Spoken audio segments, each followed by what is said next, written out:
For those of you that might still be wondering exactly what a third culture kid is, I'll give a quick overview. So a third culture kid, or also known as a TCK, is someone who is raised in a culture other than their parents or the culture of their country of nationality. And TCKs typically develop a sense of relationship to multiple cultures without having full ownership of any.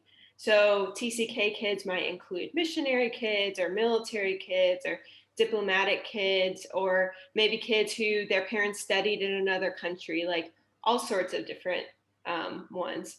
So I personally am a TCK because I lived in the Philippines from ages 2 to 11, and my parents worked at a school there that trained pastors from all around Asia to go back to their country to be pastors. Um, so today specifically, we'll be focusing on TCKs and transition. Growing up, we all go through a handful of hellos and goodbyes because of moving a lot. While change is exciting, transition as part of the process can be very hard at times. Transition, to a great extent, has formed how TCKs view the world. We will have Jeremiah give a short talk on TCKs and transition, and then we will interview a couple of TCKs and kind of their experience with transition. And then afterwards, we'll split into discussion groups and just meet each other and have, other conversations. So I want to start with introducing Jeremiah. So Jeremiah grew up as a missionary kid in Moscow, Russia. He moved to the US in 2008 before his junior year of high school. He is passionate about helping students learn to act meaningfully in the midst of unique challenges of cross-cultural and missional communities. After college and 3 years of working in the US, Jeremiah served as a teacher in Almaty, I don't know if I'm pronouncing it right, Kazakhstan, for 3 years. Now he is working in Orlando, mentoring TCKs, specifically through an organization called MK to MK, which is a program specifically for missionary kids. So Jeremiah, you can start. Sure. Thank you, Elizabeth, for that introduction. And good afternoon or good morning, depending on your time zone, maybe even good evening. I'm really excited to be seeing you folks today online. This is my first time at the Vision Conference. Yeah, thank you, Elizabeth, for that introduction. I want to get to know a little bit about you folks. So this is going to be a little interactive. I hope you're ready to use the chat function. So I've got a couple questions here, which I'd like you guys to just put into the chat. I'll give about 30 seconds for you guys to answer these. You'll notice the first question here is, which city and country did you study or work in this past semester? But then second, of the places you've lived or visited the last 2 years, which one was most different from where you've been this past semester? And thirdly, how was it different? So just use the chat really quickly. I'm just gonna look at a couple answers that I see before I share some of my answers. I really like to get to know who's in the audience. Let's see, Australia, USA, but you were in Sudan, and they were all different in all of those ways. Nice. Saskatoon, Canada. Let's see, Orlando, Florida, South Africa. Wow, a lot of different places. It's really fun to see how many different connections. Wow. That's awesome. Thank you guys for sharing. I'm going to go ahead and share my answers to introduce myself. Most recently, I've been working in Orlando, Florida, in the USA. Now, in the past 2 years, the area that was the most different for me would have been Kazakhstan, like Elizabeth mentioned, Almaty. As you might guess from the pictures that I've put here between Almaty and Kazakhstan, a lot of differences. One of the interesting ones was that who's at fault if you hit a horse with your car? In Kazakhstan, if you hit a horse, it's automatically your fault because horses are sacred. Yeah,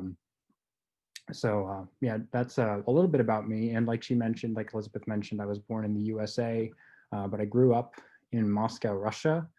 I completed university and did some work in the USA, but most recently I was overseas. Now I'm in the US. So there've been a couple different moves, and beginning with about that time in Kazakhstan, I had more of an overseas lifestyle. I've got a couple photos here, visiting my home country. I identify with Russia. There's a visit to Malaysia, That was in the US Capitol this past summer. There's a photo from the capital of Kazakhstan. And that global lifestyle is something I'll touch on a little bit more later on. But today I'm going to talk to you about transition, the heart of a changing world. And the word transition, we use it a lot. I like to call this my transition slide just for effect. But the definition I'll be working with is the process of adapting to the changes we experience.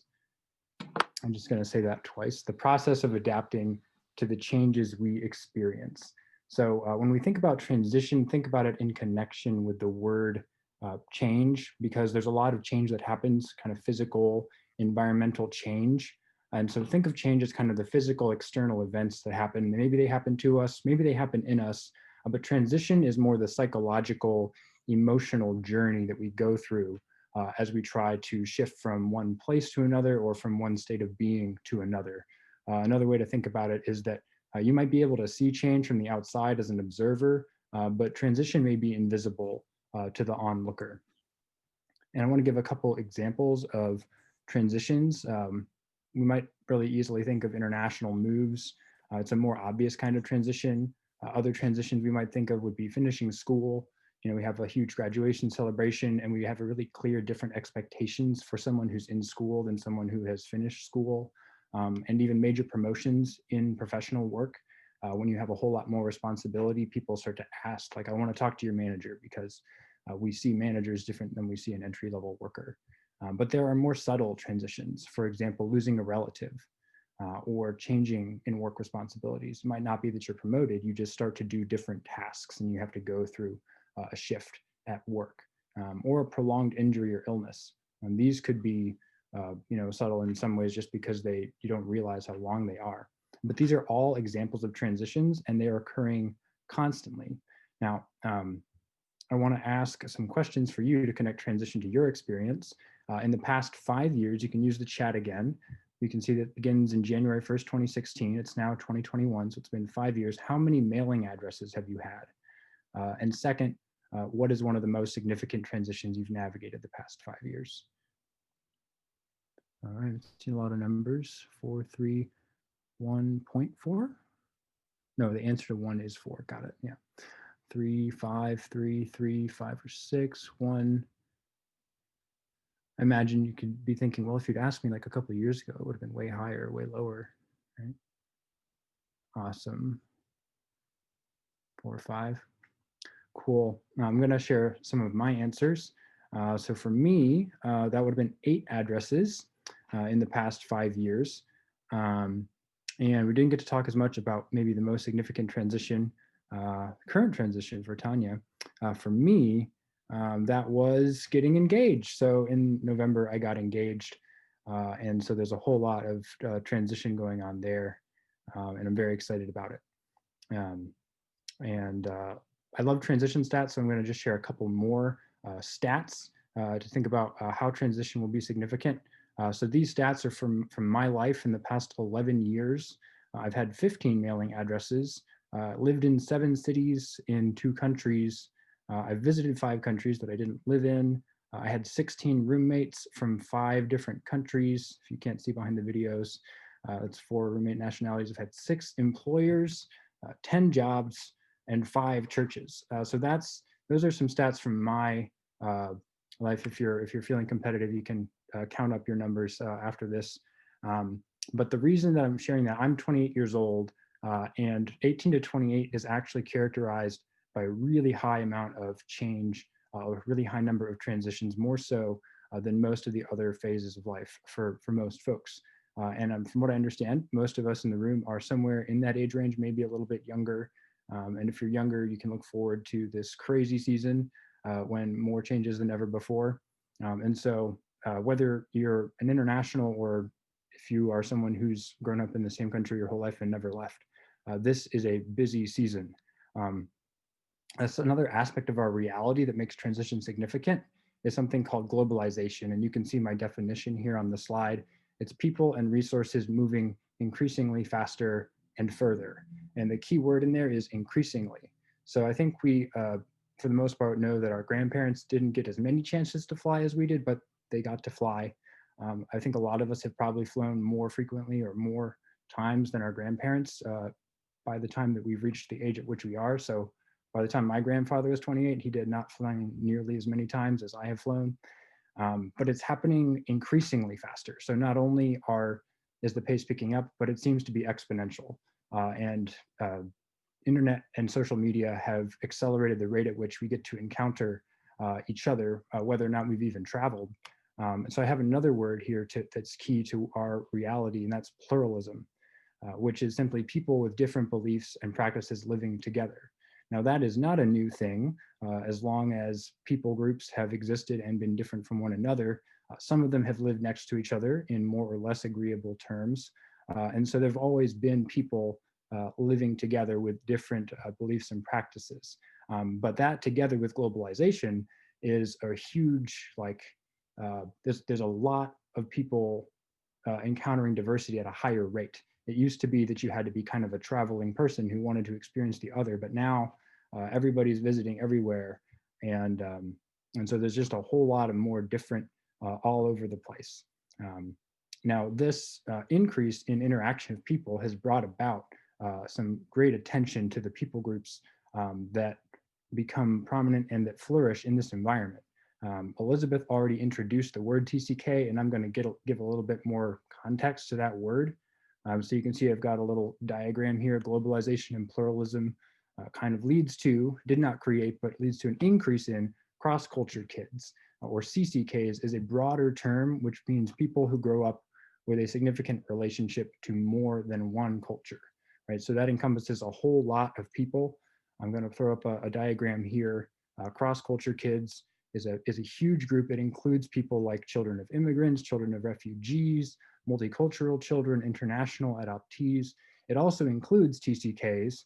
And you'll notice I've got a definition here just in the context of CCKs. How do we distinguish them? One of the distinguishing factors for TCKs is having this global lifestyle and perspective. And I could go into more detail, but I won't during this talk. But the kind of forefront examples of TCKs when most people think of them are corporate brats or business kids, military brats, foreign service or diplomat kids, and missionary kids. So those are kind of the four most studied TCK categories, but they fit into this much bigger picture of CCKs. And I want to take a minute now with the chat again to ask folks, now that you've learned a little bit about that, based on what I've shared, which group includes your childhood experience? Would you say that you are a CCK but not a TCK? Would you say that you are a TCK? Would you say that somehow you fit both definitions, or would you say you're something else? And I've got some letters there. You can use the letters. Go ahead and put that in the chat. All right, I see a lot of answers. C, C, C, C, C at B, A, C, C, D. I feel like I'm reading music now. So that's awesome. I see a lot of different answers. Thank you. So I've identified maybe myself already, but my answer would be I'm a TCK. I grew up as a missionary kid in Moscow, Russia. So just to recap, I mentioned 18 to 28. That's an age range where we're going to experience a whole lot of transition. Globalization and pluralism have brought about this context where there are all kinds of people interacting with all different kinds of people. And CCKs and TCKs are this population that's getting a lot more attention as these trends grow. And whether or not you checked the TCK option, it's likely that either you are one or your friends are one here at this conference. And if all that fails, it's very likely that your kids will be one. If not TCKs, they'll be CCKs. Here we are at an international conference where we are encountering other cultures meaningfully, and we value that. And so it's very likely that understanding more about that will benefit you. But I want during this time to give a quick tool that I hope will help you guys as you think about the transition model and how you can apply that, whether you're going to move internationally or not. And so here I have this diagram. I love diagrams on this slide, kind of mapping out the transition process. And I'm going to talk through these 5 stages in a little bit of detail here. So you can see that there are 5 stages, and the first stage we begin on the left. I hope I'm on the left with my hands here, with involvement. And so you're kind of settled. People know who you are, more or less. They know what your role is. You know what your role is. You know who to ask if you have questions about something. And more or less expectations are kind of clear. Now, then there's this leaving stage. Now, don't think of leaving like I'm on the airplane now. Think of leaving like I'm going to be somewhere else in the future, because like we actually talk about senioritis as this term in US Hello, high school. guys. Oh, welcome. Um, we have this word senioritis for high school seniors in US high school, because in their last semester it can be very difficult to focus on work. And during this leaving stage, there's this kind of loosening of ties where you start to, the future almost becomes bigger in your mind than the present. You start to feel maybe left out because people don't always ask what you think what should be done in the future, because you won't be there for that future event. And so this can begin somewhere around 6 months before you other transitions, and it feels kind of unsettled. Like you start to feel some kind of tension with your circumstances as you prepare to change. I mentioned that I'm engaged, and so I'm currently still single. I'm not technically married, but there's a whole lot of unsettledness as I try to kind of prepare for this new season. Um, Now then we get to the transition stage, or the transit stage, and you can see on this diagram it is characterized by chaos. So this is when you're not where you were, you're not where you will be, and you kind of have there's this they call it liminal space, where you've like let go of one trapeze. If you're swinging from one trapeze to another, you've let go of the one trapeze, you're going to grab the other one, but you haven't yet touched it. So there's like nothing holding you down. And so there's this chaos where you've left behind the expectations of the past, you're moving towards the expectations of the future, but there aren't any expectations for this moment. And that can last varying amounts of time depending on what happens to you in that space. But then we've got the entering stage. So now you've at least landed in your new place, and you're trying to figure things out. Now it's not all intuitive necessarily. It takes a while to really become known by the people around you, and for you to learn, who do I talk to here about these sorts of things.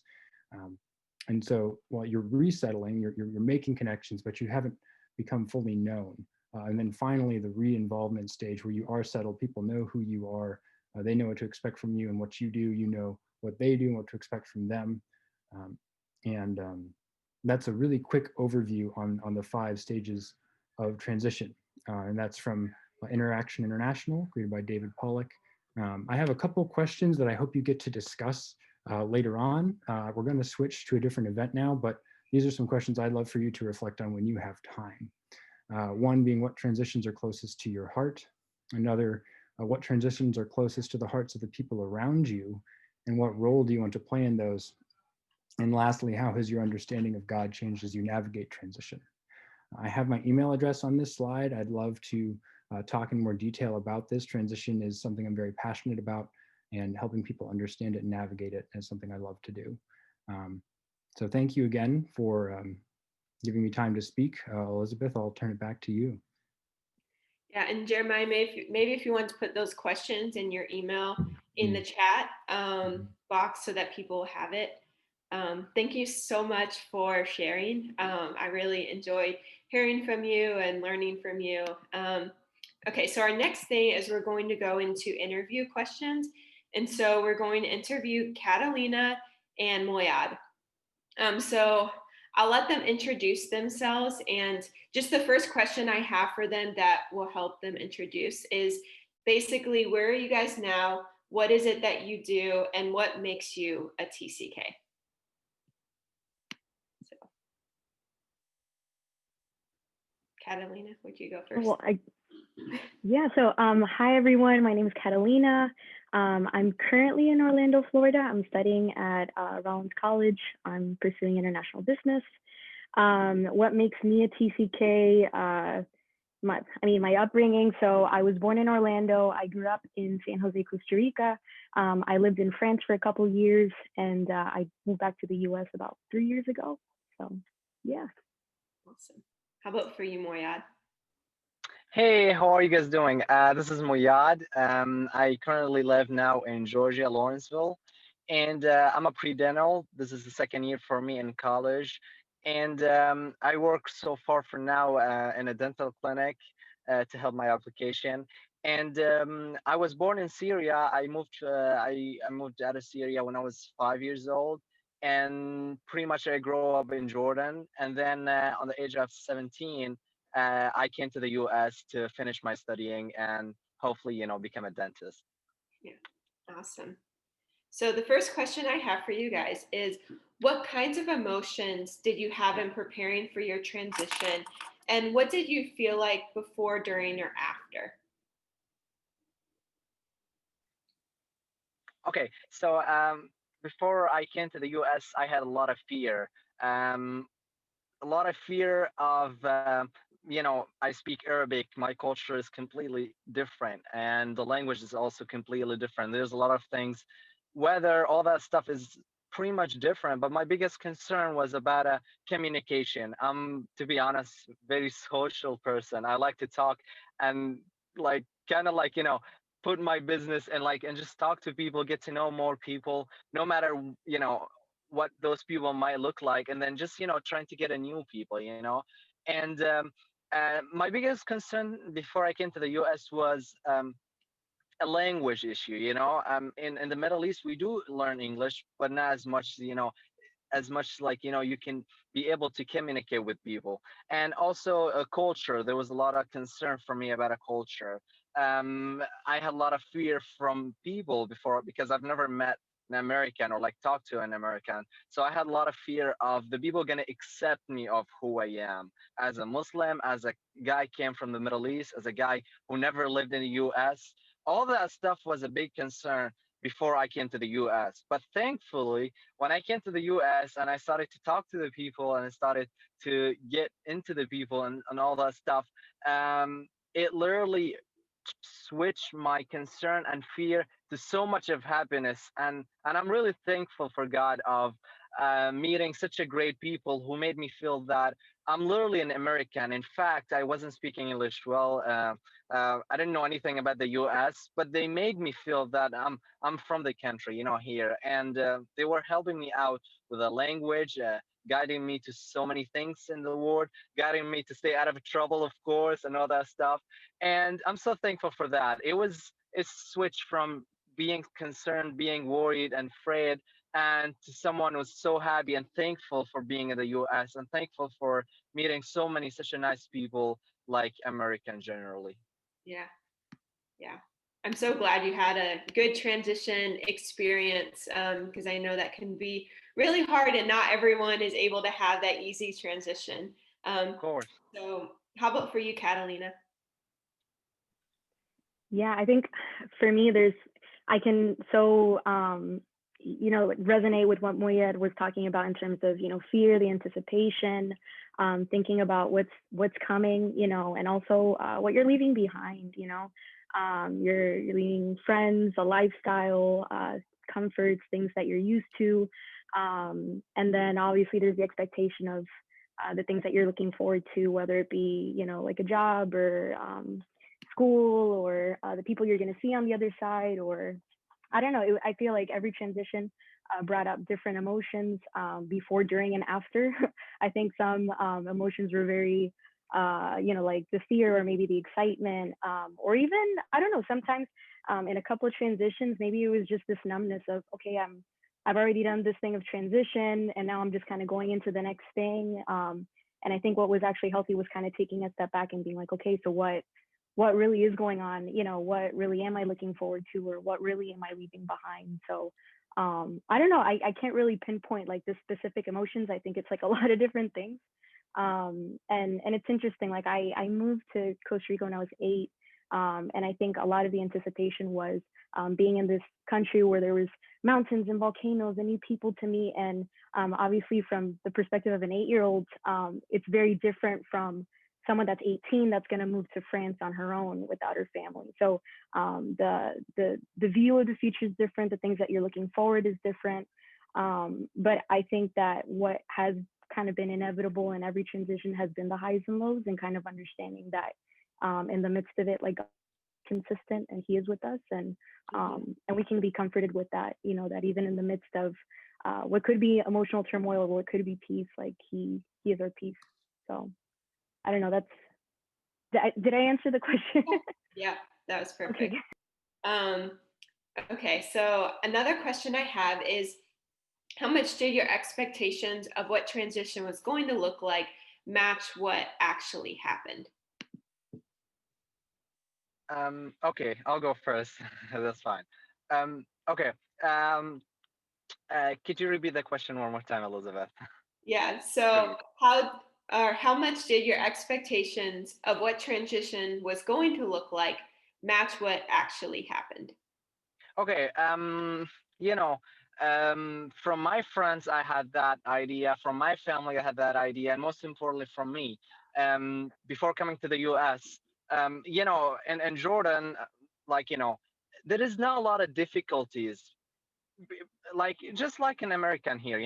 You don't need to learn in, you know, Arabic. You don't need to learn the culture that much. You don't to be so worried to feel that you have a fear in yourself that I'm not different from anyone here in the country. You're like one of them. So you're gonna act so normal. You're gonna have a lot of friends. You're gonna have a friends in a way faster. Um, all that stuff was part of my enjoyable part of the life. Um, uh, a lot of my friends, a lot of the people were around me were um, like, what made you want to just go ahead and come to the US? You never know what's gonna happen to you, man.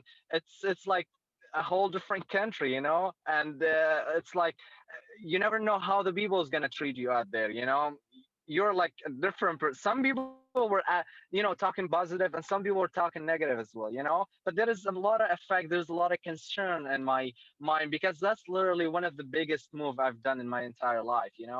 And people were like, people are gonna disappoint you out there. They might not talk to you that much, all that stuff. You always, when you don't see some people, when you don't visit their country and get into them, you're gonna think of them wrong, in a wrong way, for sure, because you've never met them, which is that's a bad idea. But this is literally how so many people think of, and you know so much of fear of that idea, and pretty much I came in the US when I was 17, 18 years old. So I wasn't, having that much difficulties as much as someone moved to the US when he was like 6 or 7 years old, but it's still, there's a lot of concern, there's a lot of fear, I came to the US here, and very grateful for that, of course. Just like I said earlier, um, um, I met such a great people, and very people that were like so friendly to my family and to me.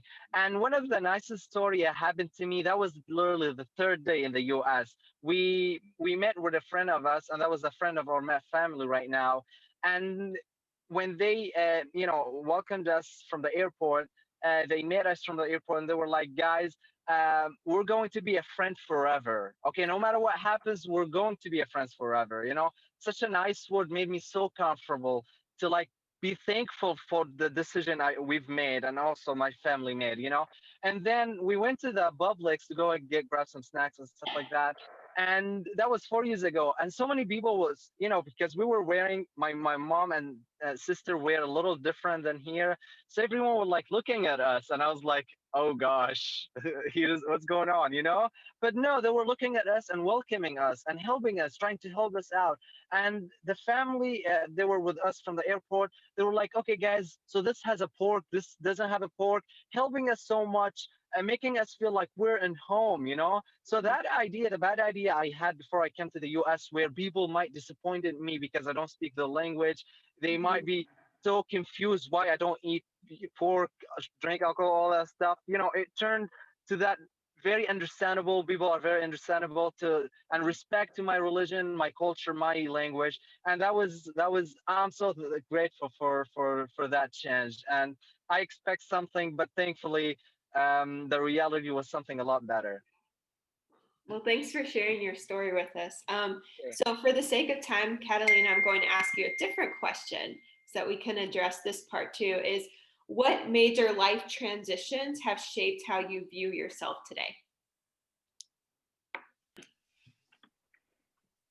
Okay, so I can't pinpoint a specific one. I think my go-to kind of answer would be every transition obviously has brought some kind of change and some kind of transformation in my own life, whether I intended it to be or not. I think change is inevitable in life. But I think that when you move between countries, when you move between cultures, when you move between languages, obviously that's such a huge impact because it changes, it makes you think about your core identity, that question, who am I? Who am I choosing to be, in this new environment? Who do I want to become, through this process? And I think going back to what I had mentioned with moving to Costa Rica when I was 8 years old, I mean, that transition obviously marked me in a way that was very different from choosing to move to France and back to the US when I was a young adult. And it changes you for different ways, but I think that you can choose how you want it to change you and transform you, if that makes sense. Like I had certain ideas of what the transition of going to Costa Rica was going to be, but you know what? I'm going to give you one specific moment. When I moved back to the US from France, it was actually a very life-changing moment in the sense that it wasn't me not choosing to go to a specific country and it was the choice of my parents, but it was actually me choosing to come back to the US, come back because, passport country, but not my own personal cultural country, if that makes sense, to pursue school. And I went through a lot of things with, language. I still don't understand a bunch of idioms. There's a lot of things, with the lifestyle that I'm still getting used to. Acculturation is still a process and it's been 3 years. But I think the fact that I chose to move, that I chose to go through this transition and I chose to commit, to myself as an adult and to keep myself accountable in that way. I don't know. I feel like it took a strength that I hadn't kind of exercised until that point in my life, and I realized truly, how faithful God was in the midst of that process. In one of our life groups right now, one girl was talking about how we have a certain duty with God, but at the end of the day, like if we trust in His will, like He's gonna work all things together, and we can do our part and leave the rest to Him. And I think that having chosen to do that, moving back to the U.S. has been like so key. There's moments feeling like a hidden immigrant, and I don't know if there's university students here that can resonate with, you're moving back to the States, and you're pursuing school and trying to figure all these things out. And a lot of people are just assuming that, since you have an American passport or you look like an American, but deep inside, that you're going through a season of transition. And I just encourage, No, thank you guys both for sharing. It was great hearing from you. And I think a lot of us probably can resonate with your stories.